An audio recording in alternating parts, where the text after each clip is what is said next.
नमस्कार लिसनर्स, बहुत बहुत स्वागत है आपका हमारे चैनल एंशिएंट डिवाइन विजडम पर। आज हम सुनेंगे श्रीमद् भागवत महापुराण के 7वें स्कंद का तीसरा अध्याय, हिरण्यकशिपु की तपस्या और वर प्राप्ति।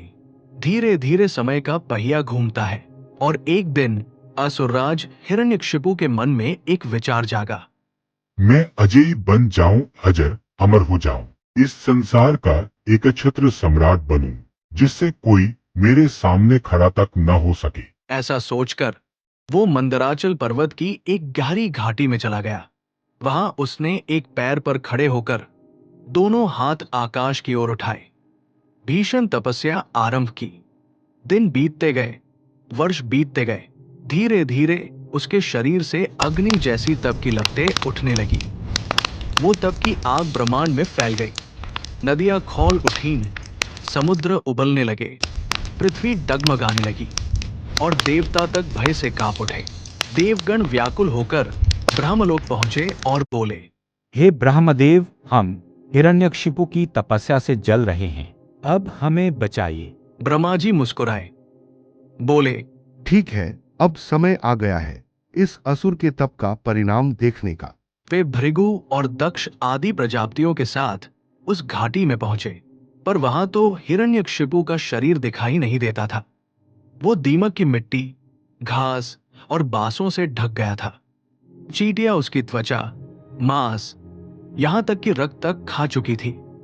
फिर भी उसके शरीर से एक अग्नि ज्योति निकल रही थी, जो सारे लोगों को तपा रही थी। ब्रह्मा जी ने कहा, पुत्र हिरण्यकशिपु, उठो, तुम्हारी तपस्या सफल हुई। मैं तुम्हें वर देने आया हूँ, जो चाहो मांगो। हिरण्यकशिपु धीरे से उठा और हाथ जोड़कर बोला, प्रभु, मुझे ऐसा वर दीजिए कि आपके बनाए हुए किसी भी प्राणी से, चाहे वो मनुष्य हो या देवता, पशु हो या दैत्य, मेरी मृत्यु न हो।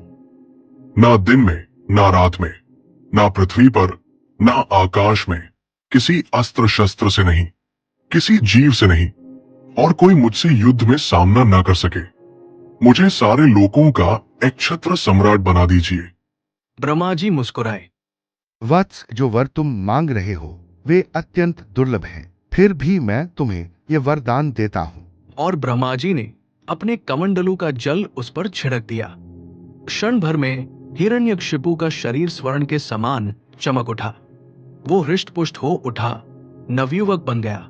देवता चकित रह गए और तभी उसके मन में फिर जाग उठा घोर द्वेष। उसने अपने भाई हिरण्याक्ष की मृत्यु याद की और भगवान विष्णु से शत्रुता ठान ली। यही से आरंभ होती है हिरण्यकशिपु और भक्त प्रहलाद की अद्भुत कथा, जहां अहंकार के विरुद्ध भक्ति की विजय होती है। अगर आपको ये भागवत कथा पसंद आई तो वीडियो को लाइक करें, शेयर करें और हमारे चैनल को सब्सक्राइब जरूर करें, ताकि अगले भाग प्रहलाद चरित्र की दिव्य कथा आप तक सबसे पहले पहुंचे। जय श्री हरि। हरि ओम।